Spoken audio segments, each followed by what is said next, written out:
I'm going to pass this up to you. All right, let's give John a warm welcome.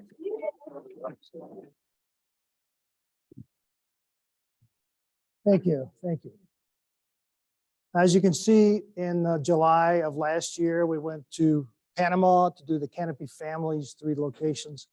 And I labeled this Birds, Bugs, and Rain because it was one of the rainiest Julys they've had in many, many years. And it's expected to have rain in July, but they had like 5 or 6 inches more than normal. So we were originally supposed to go in 2020, but because of the pandemic, it was bumped for 2 years. We were going to go in November when there's less rain, but we were going to Brazil, so we had to squeeze it in, and July is what it was, so that's when we went. The box covers the land portions of the area of Panama. See, is there a laser on here too, or? Yeah, okay. You'll see that one of the locations, I have the locations, but you have east, central, and west. The size of Panama, some people ask, it is 3.5 times smaller than the state of Colorado. In Colorado, I guess we're up to 519 species that have been seen. Panama is about 1,000, I think I wrote it down, about 1,019. So like most of Central South America, they have the habitat, so pack a lot in there. Pay no attention to the road mileage there because it's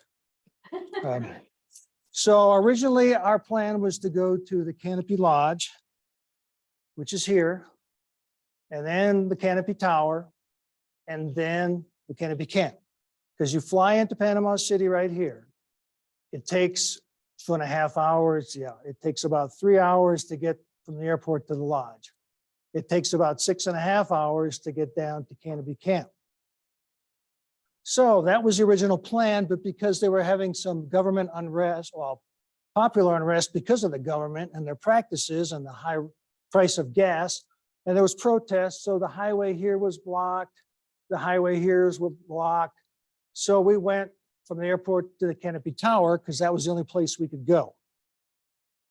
So we started off for a week at the Canopy Tower, then we went down to the lodge, and then we went back to the tower because it would have been about a 10-hour drive there. And so we went back to the lodge, to the tower, and then went to the camp the next day.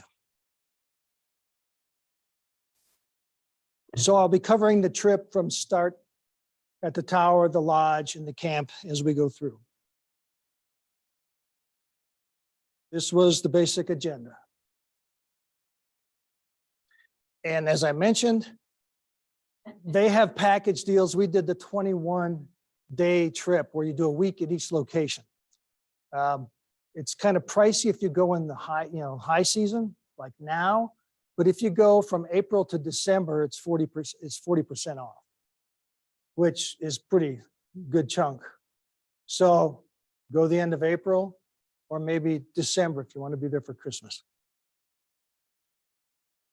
And if you have questions, throw them out.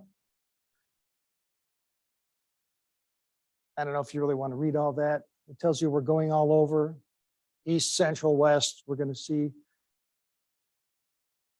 the harpy eagle, which is one of the reasons we wanted to go here, to see a harpy eagle and a crested eagle in the wild.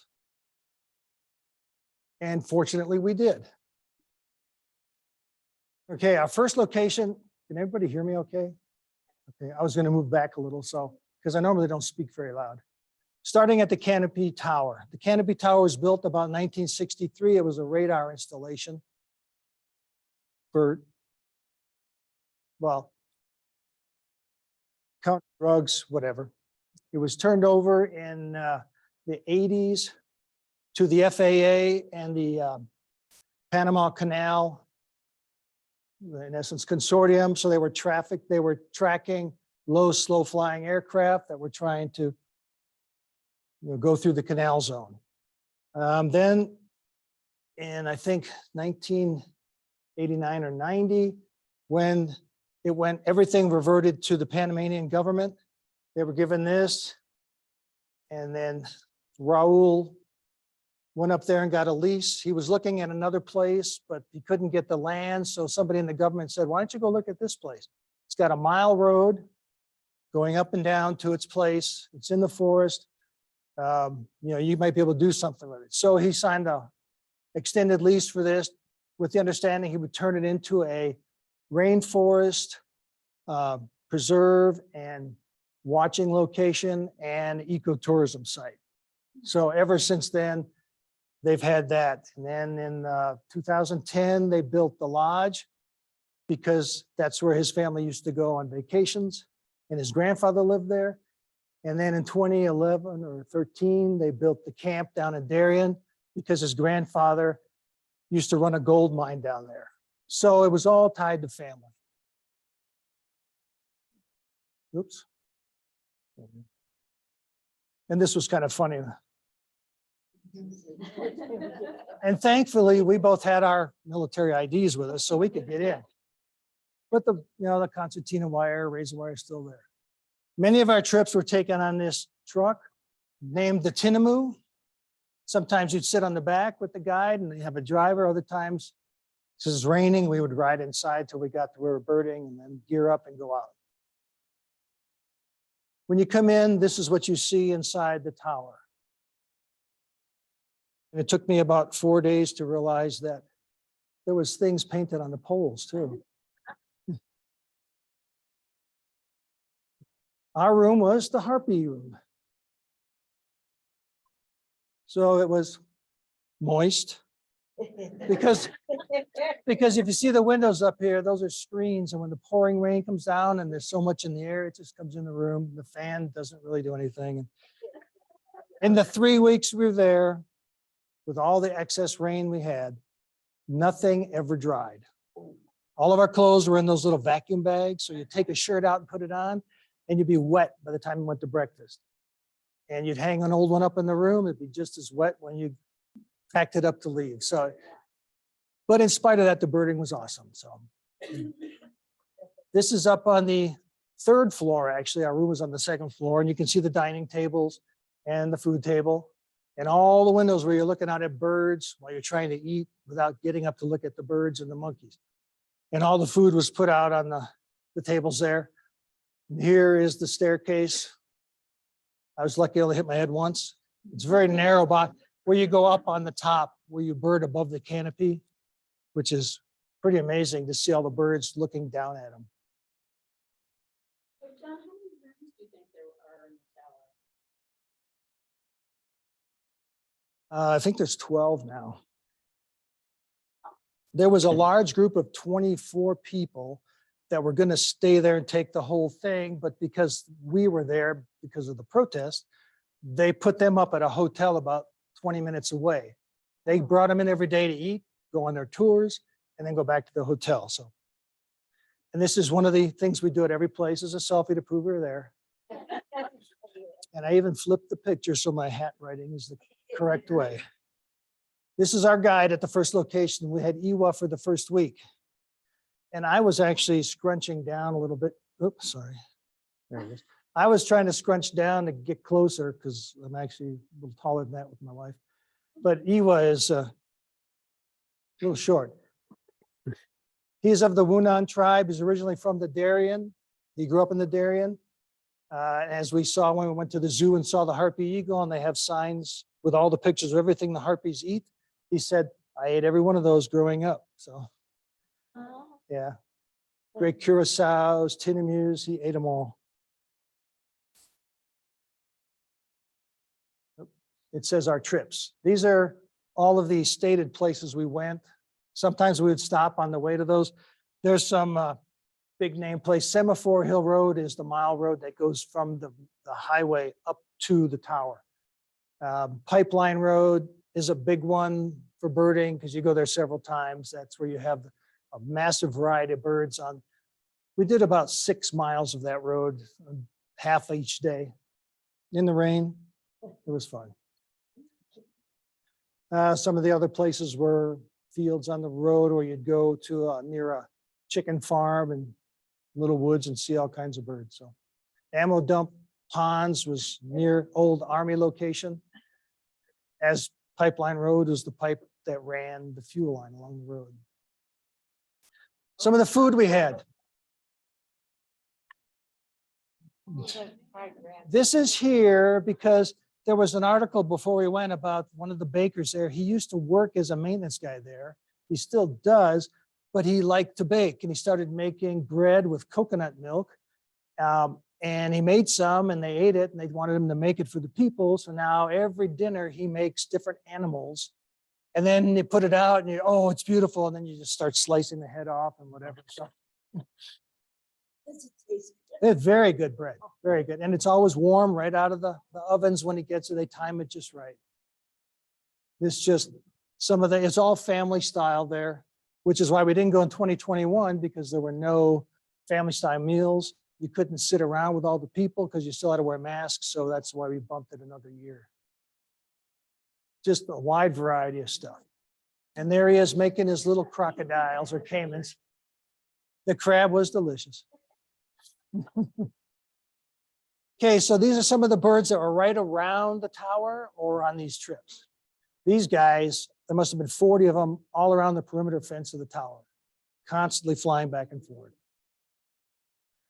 Slaty-tailed trogon was on the road going down Semaphore Hill Road. Just walk, one day you just walk down the road and get whatever is there.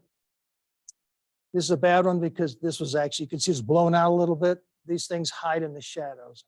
The first one we saw, Risë was laying on the ground, shooting it under a bush, and I don't bend very well anymore. So I took a picture of her camera while she was taking a picture of the bird. So this one we saw later, which was actually about 5 feet up. So otherwise, it was a horrible picture. Black-breasted puffbird. I love puffbirds because when you see one, they just sit there and they'll look at you and they don't fly away like kestrels do. White-breasted, no. The only thing they put out is some bananas, but usually they don't last long because of some of the pictures coming up. The agoutis, I want to throw at least one mammal in here. And these will be running around in a lot of the old housing areas that the Army turned over to the government, which they made housing areas for the people. And this is one of the other things you can see from the top of the tower.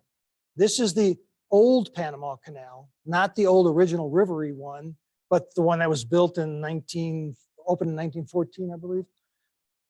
You can't really see it because the picture's cut off, but right up here on the top of this high berm is where the new Panama Canal is that takes all the bigger ships. So they have both of them running now, all the time. This was right off the tower. Masked Tatiras, these guys were around there all the time squawking. Black-cheeked woodpecker, you see those in a lot of parts of Central America. Jeffrey's tamarin. I like the guy's haircut. It reminds me of a drill sergeant I knew once. Just the little faces are kind of cute. And they're looking at us like, where's the bananas? Palm tanager. Normally when you see these, they look like a plain bird, but when you can actually get them in the right light, you see all the colors they have. Oh, here we go again. All right. Cue-bill toucanets, yeah, they fly around the tower. This really does have a scarlet rump. I checked last night, I have 15 pictures of this bird and you still can't see his rump. Must have been shy. Didn't see a lot of these, so I had one at least.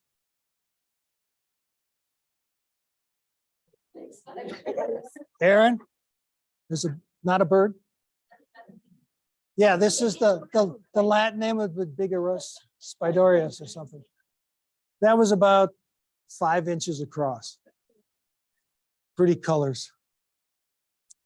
Western night monkeys. They're related to raccoons. They put the bananas out and these things just come running in there. And another one, better picture Risë took. I took one or two the first night, and then every night after that, I didn't bother. So it's like, I've seen them, I want to see birds. Kinkajou. Yep. And they have a prehensile tail, so they can wrap around and hang on it, even though they're in the raccoon family. But yeah, they had a little pulley system, and they would put the bananas on this thing and they'd roll it out, and they'd go out to the big branches there where the ends are tied. Those things at night, they knew it's on dinner time because all the people are out by the windows, and they'd all come running up to get their food. This one's just golden crown spadebill. This is off of Semaphore Hill Road, and it just shows you the different looks of the bird. Yeah, it's about as big as a tyrannulet, not very big. Yeah, only saw these a couple times. And this picture was about 50 yards away when I took it. So. Checker-throated stipplethroat. First day we saw these, I heard the name like, oh, that's cool. You know, that's a rare one. Got to be a rare one. And every day after that, we saw them. You know, it became a trash bird. This one is hard to see, but green shrike vireo, only one I saw the whole trip, right outside the tower during lunch. Probably grayish, yeah. Streak-chested antpitta. And on the right there, you know, stretching itself out. Hopefully this will work. Now, I apologize for the moving camera because as I was filming this thing, I had some bugs on my face and I was trying to get them off, and I can't hold it still when I do a video. So yeah, even without the camera moving. But these guys, when they come out, and there's no feeders or anything like some places, you just hear one and the guide will call, and it comes walking out, you know, 20 feet off the road, looks around and starts calling, looking for that other guy that was just calling. Black-throated trogon female. Long-billed hermit. This one, my video didn't work, but this one you can see make sure I don't hit the male, see how he's got that prancing posture? And the female, this guy did this for like 30 seconds, and then he stopped and they both went. Phew. So I guess she was happy with his display. But we just happened to be there, and I got the video and a couple pictures. To show you some of the houses, we drove up the highways to a place. And this is your typical kind of house, porch with a couch where they hang out. Here's one closer in the city, which has a little better security. Here's one that doesn't have a lot of security, but, you know, I mean, you'll see a lot of that where people will just build a house out of whatever. So a lot of the little food stands alongside regular restaurants and McDonald's and everything else like everywhere else. And if you're in Panama City, it's like most other cities, skyscrapers, high-rise apartment buildings, industry, the same stuff. To in place, there must have been 14 of these guys jumping all over. And I was going to put other pictures because some of them have big chunks of green. This one has the least of the green of the pictures I had, but it was probably the clearest because they like to stay in the shadows.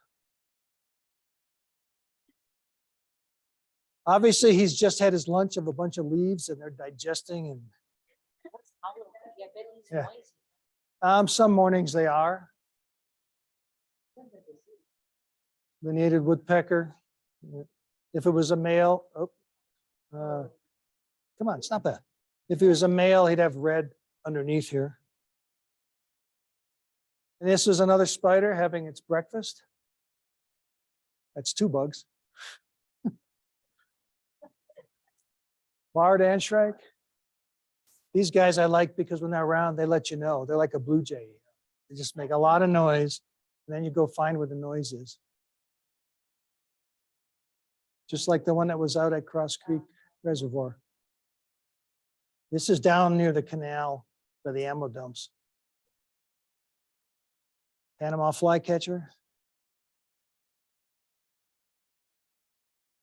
Southern lapwing, not a real clear one, but It was raining. That's the best I had.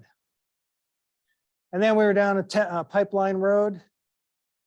And the one thing our guide didn't do when we were going out is recommend rubber boots or not rubber boots. This day he didn't recommend rubber boots.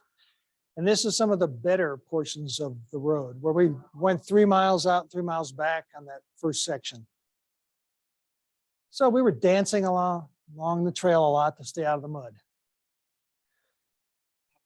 And every time we were down by Pipeline Road, he'd pull over to see if this thing was still up, because it was only a quarter mile down the road. Every day he was sitting on that same spot in the same tree. And it looks exactly like a branch, right? Yeah, it does kind of. But it's funny, every time we went there, he wasn't. He was bent over or preening. Normally they stick straight up, so they look like a broken off branch. And I didn't get any pictures of this guy looking like that. Black striped wood creeper, which looks more to me like a white spotted wood creeper, but I didn't name him. Not a real good shot. The best way to see the crane hawks is when they're flying, because their dark wing has the white, like a sickle shape on the wings. Kind of pretty. This one has a name too. This one was about 6 inches from end to end. And you'd see me walking down the trail, and this web would be right over part of the trail where you could just stand right there and get a nice picture. I don't know. It didn't. I'm usually the one that runs into the spider webs on the trail, so I'm cautious. Then we went up into a hilly area looking for the, what was it, the striped-cheeked woodpecker? And unfortunately, we didn't get it. Because we came down this is just the top part of it. It was about 450 yards of this stuff. Got to the bottom, got to the truck. Well, let's have our lunch. We started eating lunch and the rain came down and whoosh. So we got in the vehicles, ate our lunch and moved on to the next part. Now, out of these pictures were taken at 2 individuals' home where they invite people, all the trips go there to see all the hummingbirds. They've got 10 feeders with numbers on them, and he'll sit out there with every group. There's this on number 1. There's a shining honey creeper on number 6. Yeah. And he goes through 20 pounds of sugar a day some days. It's just insane. He's constantly filling up his feeders. I just added one on the left because I like the way its tail and wings, a little angelic looking. Green honey creeper, looks a little wet. There was actually this massive downpour while we were watching all these birds. And all the hummingbirds were sitting in the trees, pointing their bills up, maybe so they won't drown. But you just look out there and see 40 or 50 different hummingbirds all pointing up at the sky. That was kind of cool. I just couldn't get a picture of it because there was too much rain. Shining honey creeper. This one isn't really good because it was kind of far away, so I blew it up. But the bay-headed tanager.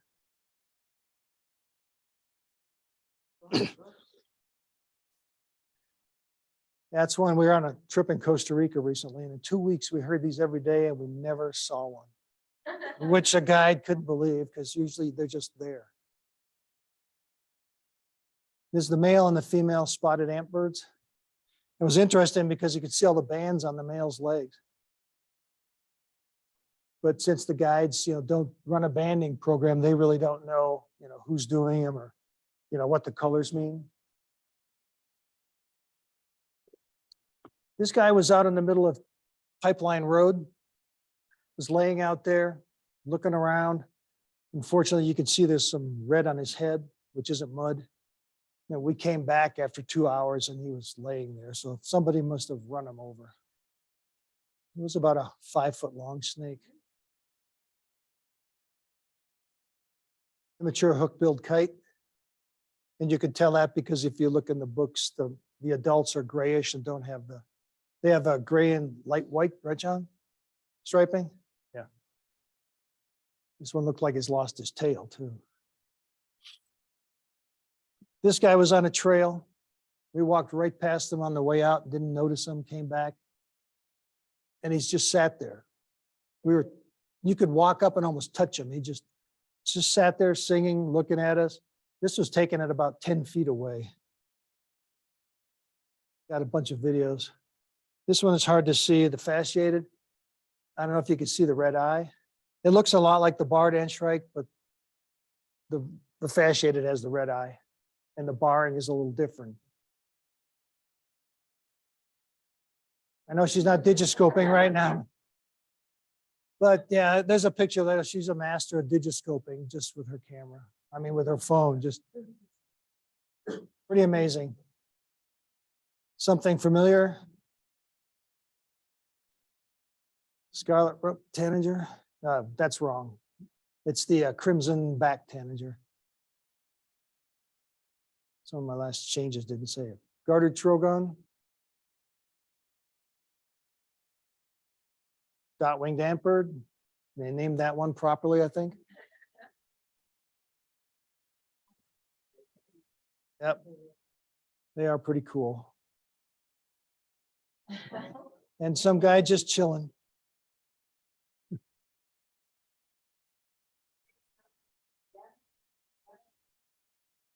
I'm sure they know them all in Spanish, but they all speak English because most of their, well, everybody was American. We had 4 people in our group at the tower. 2 people weren't supposed to be there also. So it was a guide with 4 of us. And we went here, the Canopy Lodge. Nice rooms with open windows on top of screens so the rain can come in. And the dining area with our table, because after the first day, we were the only ones in the whole lodge. 2 of us with 2 guides. Now you can see the other guest there in the red shirt or pink shirt. This is the lounge area, and where those chairs are sitting is the feeder area. And you can see Risë is relaxing, waiting for something to come to the feeder, but she didn't realize it was going to be that. We joked with our friend Mel Goff that when we're down there, we'll text you and say hi. So I texted him, then I called him because we have Wi-Fi calling, and it was reached there. I said, hey, you're looking at the bird cam feeder watch? Let me turn it on. But there was actually like a minute delay. So I'm standing there waving, talking to him on the phone. And then I was looking for him. So he screen captured these off, print screen of some idiot looking at there, blocking the feeders so you can't see any birds. So anybody in the world watching this saw that for about 5 minutes. And I left that in because people told me to leave it there. These 2 guides, I haven't figured out the names because you have Danilo Rodriguez and a guide we have later, Alicia Rodriguez is his younger brother. And then you have Harmodio Moyo Rodriguez, who is the brother-in-law of Danilo and Alicia. So, and then they have another brother that works as a guide also. And another brother who works in the kitchen at the tower. Very good guides. There we are in the lower right, getting ready to go out in the rain.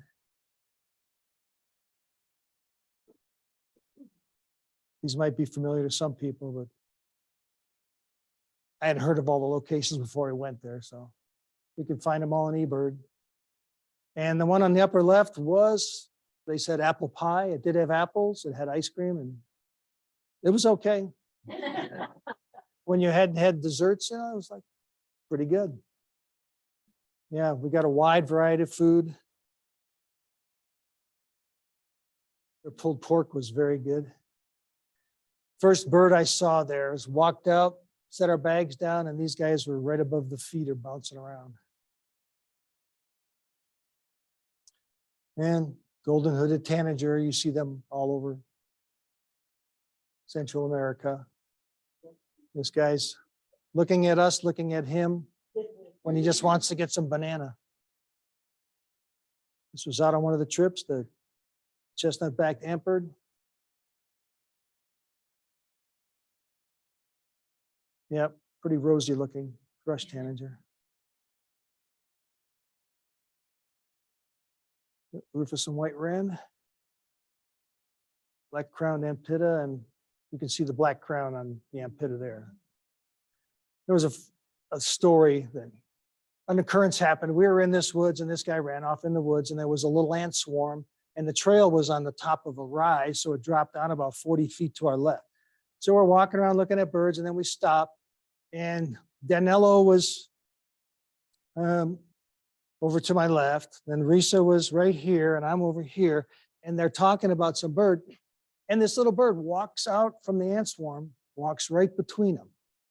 It looks to the left, looks to the right, and it ran off into the jungle, sounding a lot like Donald Duck, because if you play one of the calls, like, and it ran out, and I just couldn't believe I'm standing there watching this, and this little bird looking up and seeing two people standing next to it. One of the best moments of the trip. The blue cotinga looks a lot like the turquoise of Costa Rica, but it has more black where the turquoise has that purple. This one's just there so you can see the tawny cap or crest, excuse me, tawny crested.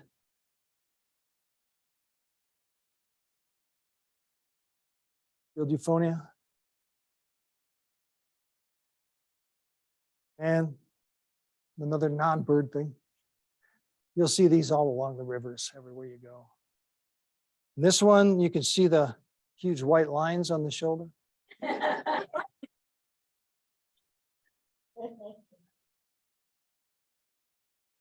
And now the black-throated trogon male. Had the female at the tower.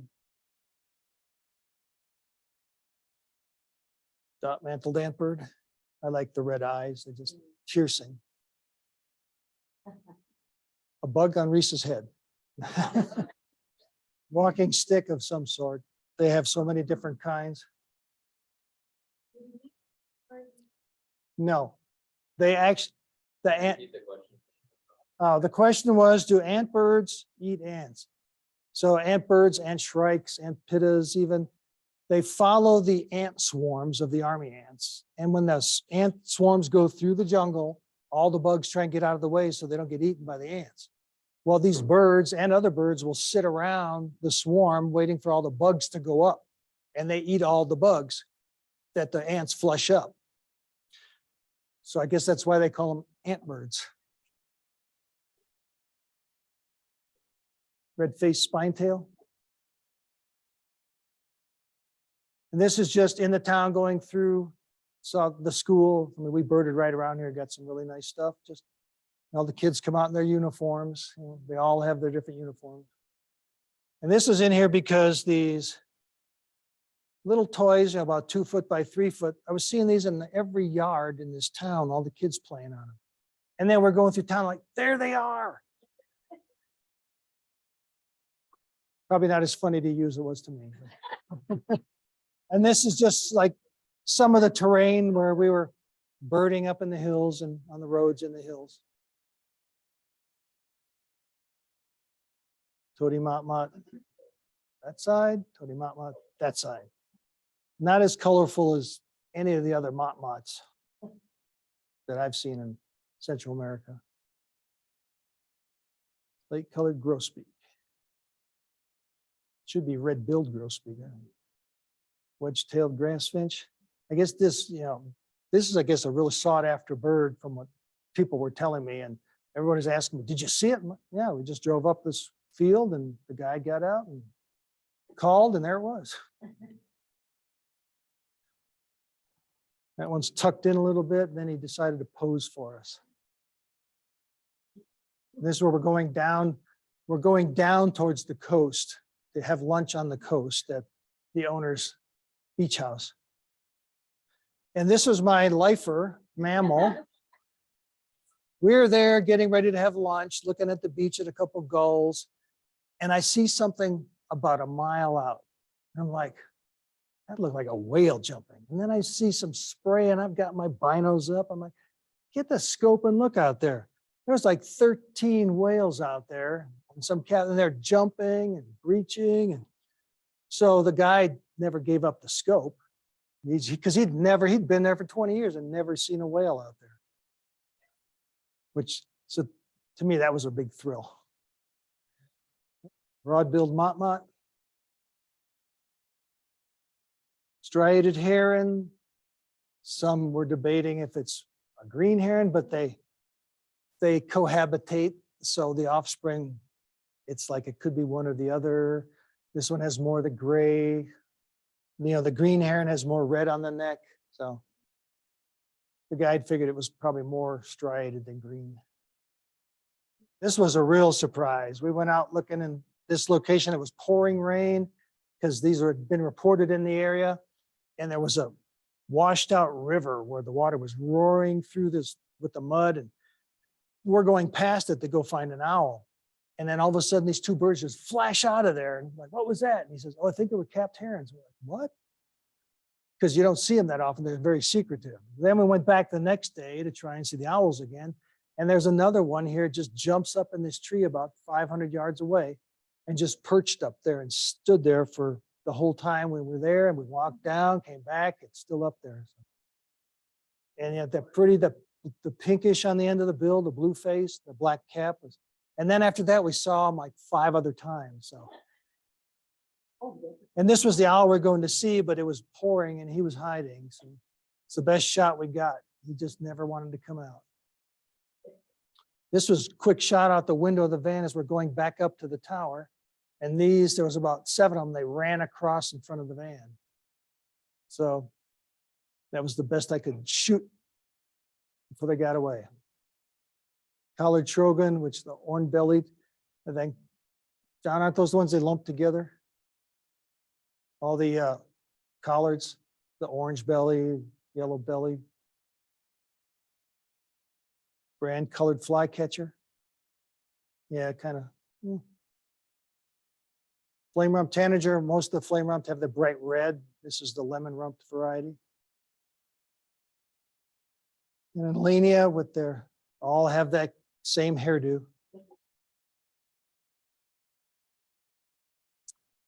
Isthmian wren. Very secretive. Sometimes it's, you'll hear them and they jump and you never see them, right, Patty? Spot crown barbet, but you can't really see the spots on his crown because he'd have to tilt his head forward. And he was on a tree that was sticking out kind of a cliff, so we weren't going to get any closer to him. This guy was down about 20 yards.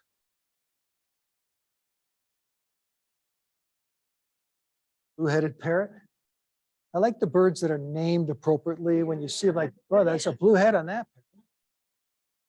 Roadside hawk, which very often you see on the side of the road. Yeah, I was glad I got this picture because after that, they're bouncing around so much. You try and get a picture, all you get is brownish blurs. Really blown out, but to try to show you the white shoulders on the tanager. Cinnamon Bacard, a little overexposed, but yeah. And the blue-gray tanager, the ones that are everywhere you go. It seems like in every country in Central America. Pale-eyed pygmy tyrant. You can just kind of see the paleness of the eyes. And yeah, they put out the melons. So this guy was right up there. Rufous motmot looks a lot like the broad-billed, except that the broad-bill has green that goes up to about here. And the face pattern's a little different. And then since we went to the lodge, well, we went to the tower, then to the lodge, and had to come back and spend the afternoon and evening back at the tower, we could have gone out in the pouring rain to bird some more, where we had already birded, or they said, oh, you can jump in the van and go down and see the Panama Canal. I had driven through it twice when we were on the coast, but I'd never been to the lock. So it's like, we'll go here. And this particular Miraflores locks raises or lowers 35 feet when the ships come in. And to see how they do it is pretty cool because you can see the little trains here. There's 4 of them on the front and 2 of them on the back. That's just, that guy sat there, they don't do anything now. And there's the back ones where they lower it. And there's cables, 2 cables to each train engine, which hold it in place. And then there's a big chain that goes across the locks in the water to make sure a ship doesn't get out of control. It's hooked up to pneumatic cylinders in the sides of the locks. So if a ship would not slow down enough, that would catch them and slow them down so they wouldn't hit the lock door. But the trains hold them steady so they don't bump the sides of the canal. Because when you look down, you can see there's no space there. There's about 2 or 3 feet on each side. And then you can see the slope here where they came down, and then they run it down and off it goes into Lake Gatun. I'm not sure. There's the Gatun locks on the other end, which go 85 feet. And then these were 35, but I don't know. Somebody might know out here. I didn't research that so much. And here we are going into the Darien, easternmost province, yes, of Panama, which butts up to Colombia. The checkpoint where all the groups going in, they got to take all your paperwork, copies of your passports. You have to check you in here with the police, check you out when you leave. I just thought that was interesting. And now we're on to Canopy Camp in Darien, which this is in a pretty remote area. So very lush, as you can see, very green, very wet. This is the lounge area. These are a couple people from the other group. There was a group of 4 who was supposed to be 6 there with a guide. They had the same guide we had the first week. And then there was just the 2 of us with our guide. This is our room. There are platforms. It's about 4 feet up, a safari tent. Pay no attention to that tub. It was, I don't know why it was there, but this back here is the bathroom and the shower, which one night when I had to go to the bathroom, I had my umbrella and I had my phone with the light on, and I'm walking and I went to open the door and I dropped my phone. And right as it went down, it's in the flash of the light, there was a snake going in the bathroom. I'm like, great. So it wasn't there. So I pick up my phone. I opened the door. I said, hey, Risë, there's a snake for you to take a picture of. And she was up in a heartbeat. But then I got my light on the snake. And thankfully, earlier that day, they had a bucket with a snake in it, which they had caught in the garage, which was exactly like this one, which was a non-venomous cat-eyed snake. So I'm like, oh, be still my heart. So I shoot it out of the bathroom after Risë got her pictures. And then I was extra careful and put my sandals on the next time I went to the bathroom. But they're actually very nice, very roomy, had a couple fans. They even had a clothes drying rack, which, yeah. It burned one of my shirts, but it didn't dry it because I had it on all day, forgot to take it off. And then you have a whole closet area, but one thing we noticed was this was open one day and the clothes were over here. And had a big rainstorm, so everything here was wet from the spray. And well, the clothes were already wet anyway, so that didn't really matter. And this is our guide. And see, he's the brother of Danilo Rodriguez. And I guess that's the wife's name. Rodriguez is Madrid. I don't know. But 3 guys who are all the same family and their names are set up differently. So. And all the different trips we went on.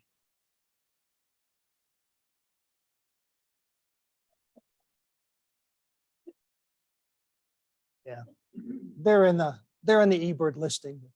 I was lazy. Yeah, this stuff looks, the only thing we had that looked good. Salsa was great.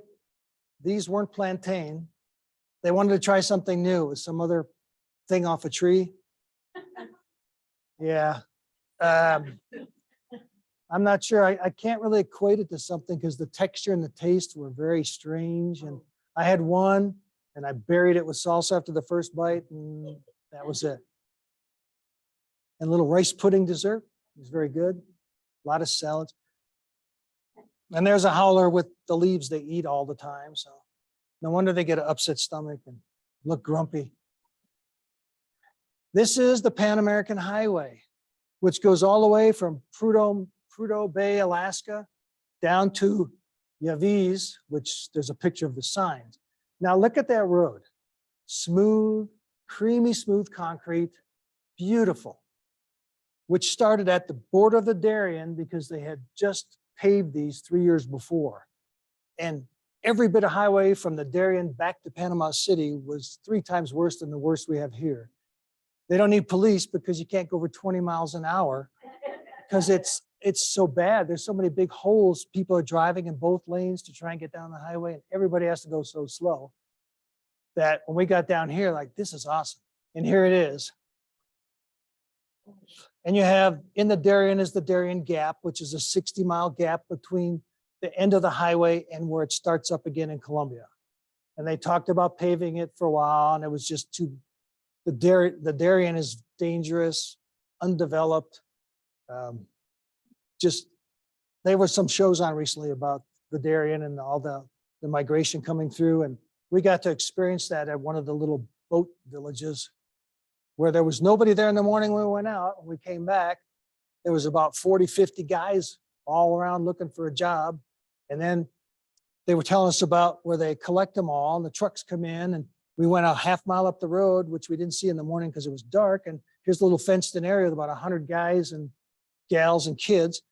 And then we got half mile up the road, and here comes the buses and the trucks to take them all to the detention center in Panama City, where they process them and get them on a bus and take them to the border of Costa Rica, where they process them, put them on a bus and take them to the border of Nicaragua and then to Mexico. So most of them were guys just trying to find a job to send money back, or a lot of families that made it through who just want to go somewhere safe. So getting back to the birds. Whoops. Olivaceous piculate. Yeah, piculets are only about like 4 inches tall and tiny little birds. Great cheek nunlet. I was glad to see this because it was on one of their bird list, their cover bird. This guy just hanging around. He was hanging around until a raptor flew by and called, and then he quickly lifted himself up into a little ball. But he seemed very content to just be hanging like that for about 5 minutes. And here's somebody having their lunch. That was in here twice. It is paused. Okay, and here's the landing where we put out to start the Harpy quest.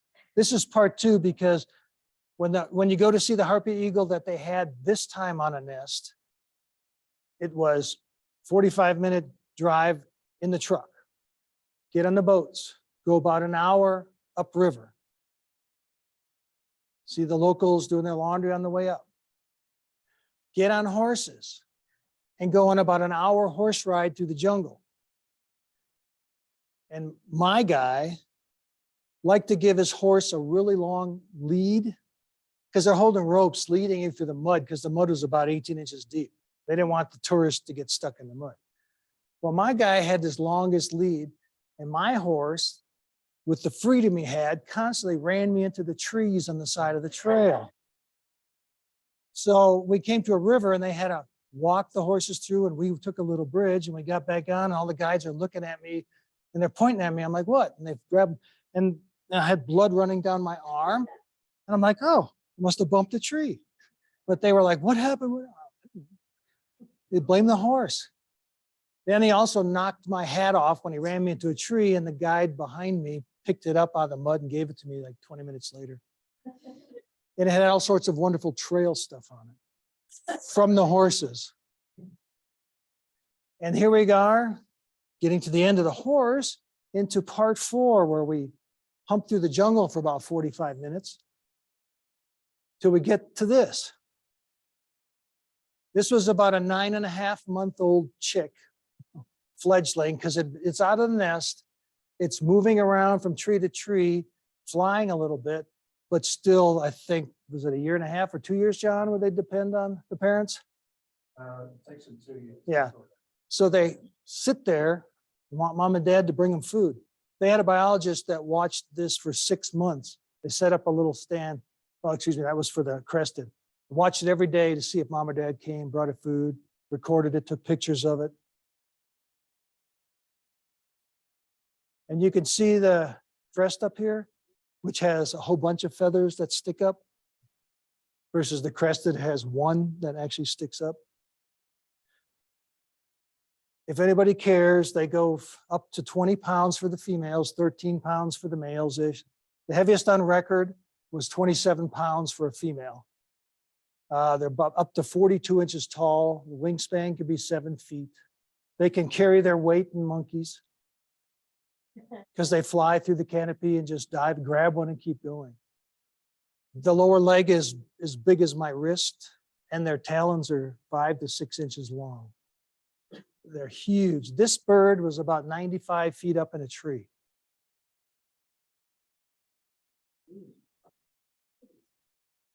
Yes, they're huge. You kind of see his crest. He doesn't have all his feathers up, but here he is calling for food. Hopefully you can hear it.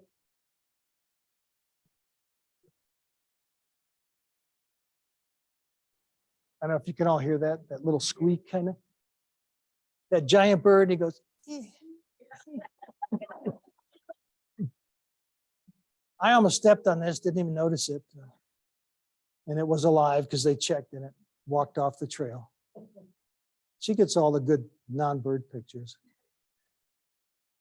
In fact, she got this one because I was looking at something else. And for any bug lovers, this is a moth, which is about 6.5, 7 inches wide. This is a moth, huge, about 5.5 inches across at the tips of the wings there. And the body was as big as a cigar. This guy looked like an alien. He's got these antennas sticking out here, which are about 2 inches long. And this thing was about 11 inches across, massive, on a sheet that they just have out there all the time with a light on every night. And sometimes if you get there real early, the moths will be there eating the bugs off the. Sorry, that's how it works. Okay, back to birds. Pied water tyrant. It's hard to tell, black orapendula.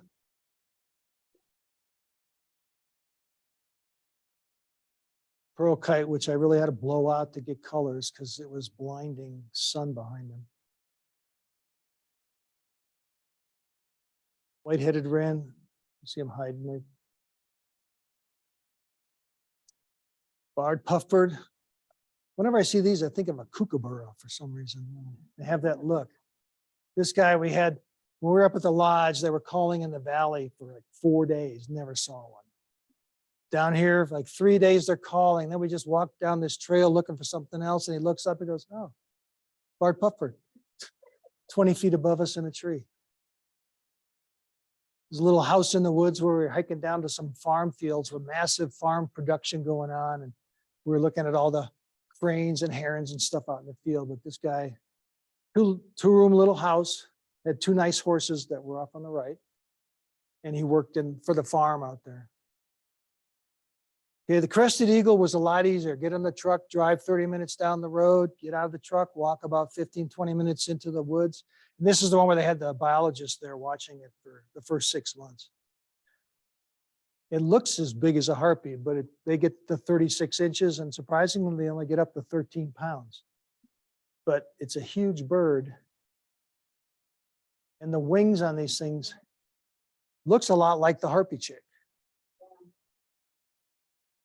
See if this works. It might be a little bumpy. Because standing looking almost straight up there is not my forte for videoing.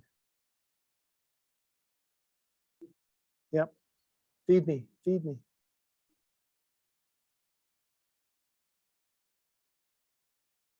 They just never had any trees close enough to lean on. You can see his one long feather on the head there.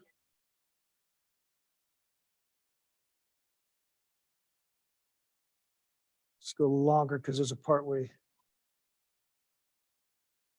throws his giant canopy up. That is a huge tail.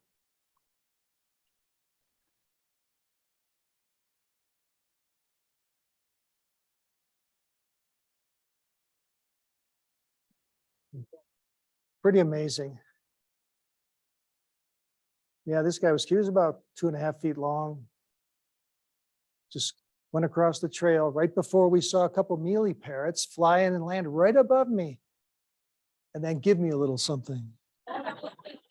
Oh, the guy goes, oh, that's lucky. I'm like, yeah, right. Red-throated caracara, after seeing yellow-headed and crested all the time, it was really cool to see this one. This was where we went up to one of the Embra Wunan villages, because there's a bunch of birds up there where they live that weren't anywhere else. So this is, we started about, this is probably like 6 in the morning when we're in the boat. You can see it's a little thick. It had rained so much the next day, the river was way up. Normally that tree branch would probably be 3 feet above the river. Yeah, it was just, there's logs coming down. And this was about an hour later. This was the other group. Yeah, I know. They looked like that all week. Yeah, and you can see this was Iwa, the guide we had the first week, and this was close to the area where he grew up, down in the Darien. This is our boat as we're heading up the river. This was shot way across. It's hard to see the slaty spine-tail, but it was the only one we had. So, American pygmy kingfisher. And these are all in the little stream. Yep, they're being cool. The ladies and the girls are doing the laundry, and these guys would just be playing, swimming, jumping off the boats. They like those. Yeah. Yeah. She's probably thinking another boatload of tourists. Yeah, shortly after this, Risë got a new hat. This is in the village, Nuevo Vigia, whatever. I don't know how you say it in Spanish. Old house, newer house. Some of the small, well, the kids get old enough and they move out, they just throw a little house together. These are the trails. It's been so much rain that even one of the roads they have there isn't a road, it was a river. And our guide on the left and the local who was our assistant guide taking us to where we should find all the birds. And we had the golden green woodpecker. Spot-breasted woodpecker. I think you could just see the spots on the breast. Ground dove. This one, the black-capped Donacobus, that was one of the biggies there because that was the only place in the area to see it. And this one was the last of our kingfishers to get in Central America, the green and rufous kingfisher, finally.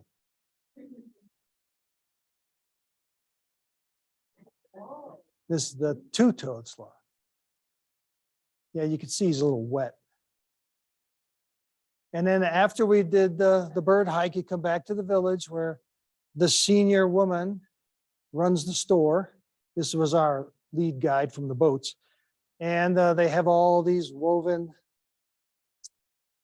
masks, plates, bowls, whatever, and Risë is shopping. And the guys, she was holding up stuff and everybody in the groups was voting on if she should buy it or not. And the kids back there just thought, this is weird. And these are the two ladies holding the two pieces that they made that Risë bought. And then we got back and went out owling after dinner. So we got the mottled owl, which flew over our truck about 10 times and just never would land where we could see it. And finally, it just stopped 20 feet off the trail and sat there. Then this guy, you pick whichever eye you like best. Then this guy who was way out in the field looking backwards at us. Yeah, a little bit too much spotlight on that guy. Then here is a lineated male. You can see the red under the face stripe. And one thing that I wanted to see up close, because you see them flying, usually you've been on a trail and you look up and there's regular vultures and like, that's a white one. And they'll be half a mile up. And they, at the Canopy camp, set up a blind, and there's a local, some of the ranchers take their cattle into the slaughterhouse. So they set it up where they go pick up the heads when they process them. So they bring the heads and they throw them out by the blind. So you'd have 15, 20 black vultures and a couple king vultures. I know I saw the one, and then Risë went down later and she had 2 or 3 standing right there. Black collared hawk. That one, then there's a better look at collar with the cap. And then on the left is the picture I took. You can see the kingfisher, something in his mouth, and then the one Risë digiscoped from the exact same position with her phone. As I said, she just does really well. What interesting thing about this is it flew up on that wire while we were standing right there on the road, and it wouldn't leave. And there was fields off to the side where the wire, so fields to the right. On the other side of the road on our left was an embankment. And we're wondering, the guide's like, why doesn't he leave? Then all of a sudden we heard these little sounds coming out of a hole in the bank. Well, this would be Mom, I believe, was waiting for us to get out of the way so she could go feed the kids. So it was kind of cool to be there just listening to those birds. And yeah, I like the spikes on the front of that guy. He looks formidable.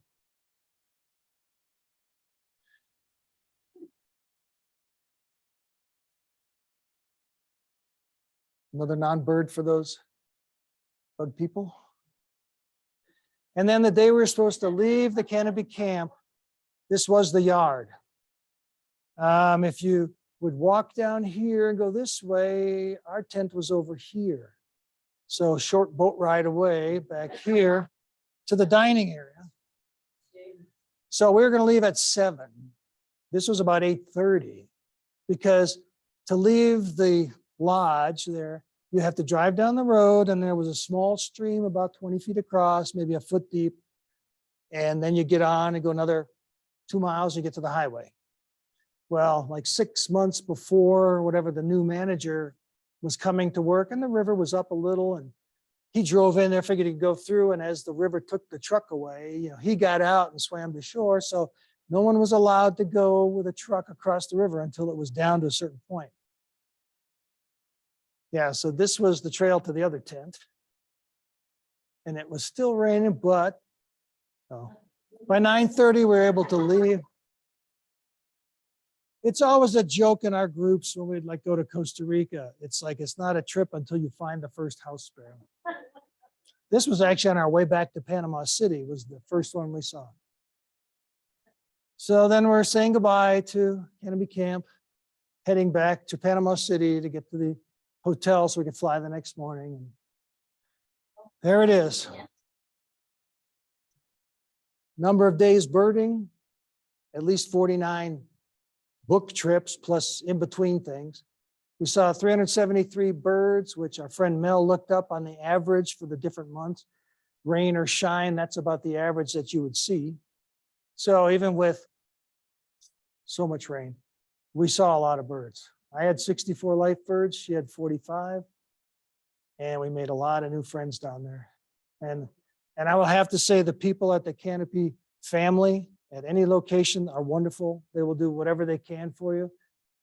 If you ever consider going there, go in the off season at the beginning or end when there's not much rain and it's 40% less. And if you do a week package, you can fly in, they pick you up at the airport, they take you out. They have the guides for you. They have your rooms, they have the food, everything is done for you. If you need anything, they get it for you.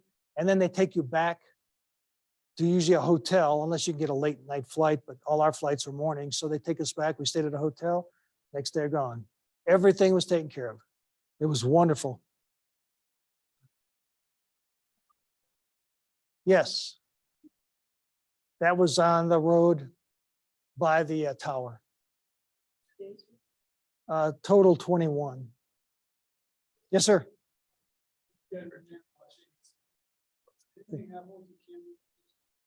Oh, yeah, funny thing. I have one of the most waterproof cameras and lenses on Olympus. They're splash proof, dust proof, rain proof. The one thing they aren't proof is humidity. No camera is humidity proof. There was so much humidity that we got home And I noticed there was some little things growing inside my lens. And it's not a zoom lens. It's just a straight 300/600. So I had to send it in to get the fungus taken out of it. So, yeah. And then of course my shaving kit, which is my old Army one, is leather and it was moldy. The belts were moldy. Reset a pair of blue jeans that were moldy when we got home. So it was wet. And I learned after that, I bought a big desiccant pouch thing that you can re-dry in the microwave. And I had my old waterproof bag from the Galapagos. So put that in there. And if I go someplace wet again, the whole thing goes in the bag, seal it up at night. I don't want any fungus in my lenses anymore. Any other questions? Yeah, while we're talking, How many bug bites? 130. No, actually, whenever I go on a trip, I don't get none of that Prometheus or whatever this stuff is. I just get like something with DEET, and then I get up in the morning, I'll spray my feet and legs, and I spray my socks, spray my shoes and pants, spray my collar. And I had maybe 20 bites all on my face, several in my nose while I was filming. You know, when you're having a camera up this much, you can't. So they'd hide in my mustache and bite me. So, any other questions? you have a few Yes. of them. Go ahead. So do the guides constantly call? No. They will, well, like with an ant pitta, you kind of have to call to get them to come in. With a lot of the birds, they're just there. There's not feeders except for like the banana feeder. That was the only one, and then the feeder cam at the lodge. There's just so many birds around that they hear them and they'll point them out. And then you get on them, hopefully. What's the difference in cost between high and season? 40%. At one point, the 21-day was like $7,400, and then it was $4,600. So that was a big chunk. Which was your favorite of the 3 canopy locations? Probably the tower because it rained the least. No, it's just the tower is so cool because of you can go up on top. Like you go up on top in the morning, they have little rolls and coffee up there for you. They dry the chairs, but nobody sits in them because you're looking at birds. But you go up and have your coffee and you'll see boats go through the canal. And a whole bunch of those birds at the beginning were all up there before we had breakfast and went out birding.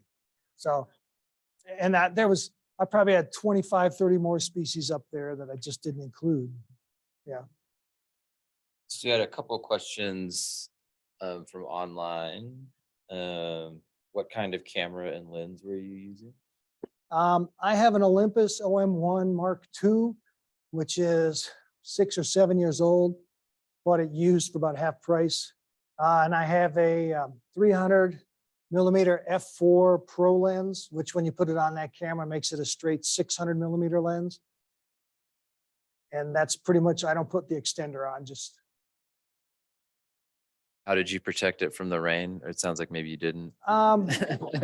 Well, to protect it from the rain, like if we go out birding here, I normally don't worry about it because the rain, you just wipe it off. Like we went on a pelagic a couple of years ago and everybody got completely soaked dozens of times by rogue waves with salt water. I went back to the hotel, put it under the faucet, washed it off, and then dried it off. And the only thing I didn't get was under that little plastic thing on your hot shoe for the flash.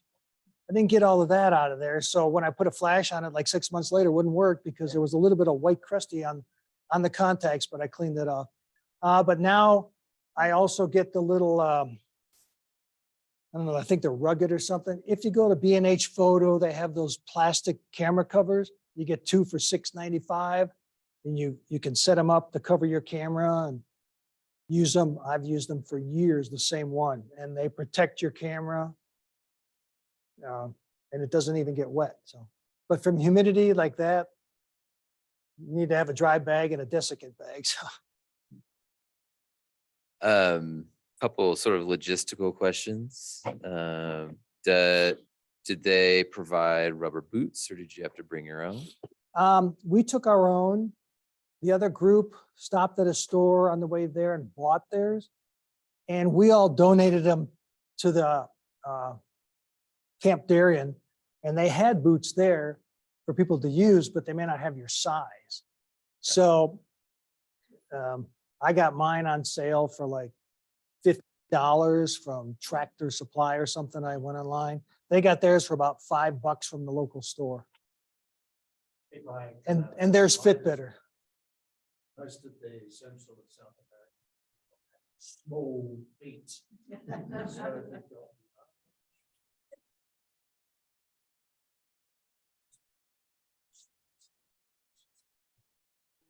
So that's good Yeah. advice if you have big feet and you go to Central America. So bring your own. And the boots. big thing is our rubber boots, you know, they're all sloppy on top. They flop around because they're way bigger than your calves. They come off in the mud really easy. The ones they sell there are much narrower and they kind of grab your calves tighter. They don't come off in the mud.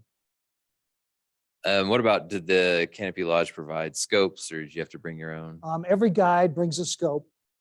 If they have more than 8 people in a group, they usually have another guide with another scope. They would have several scopes up on the tower every morning, all day. They'd bring them up. And then if it was raining, take them down, then take them back up. So you always had something available. And you said you saw 373 total species and Yep. someone wanted to know how many of those were hummingbirds? Email me and I can let you know. Huh? I was thinking it was 29 that we saw, but no. But we just came back from Costa Rica a while ago, being a month there, and I can't remember if it was there we saw 29 species and if it was 26 in Panama. So somewhere between 25 and 30 at both places. A lot more than here. Yeah. Yes, sir. Yeah, there was sometimes, at the Canopy Camp, yeah, there was a lot of frogs. Sometimes the howlers in the morning. I was surprised the first few days we didn't hear the howlers, and then by the third day they kicked it up like 4:30 in the morning. But there's a lot of birds, especially as soon as there's a little bit of light in the morning. You know, there's birds, but say like in Camp Darién at midnight, frogs and bugs. The birds are all sleeping. They're smarter than that. And someone asked, just for clarification, the off season, that was April to December. April basically? through December. Okay. Yeah, if you can just go to their website, the Canopy Family Panama, everything's on their website.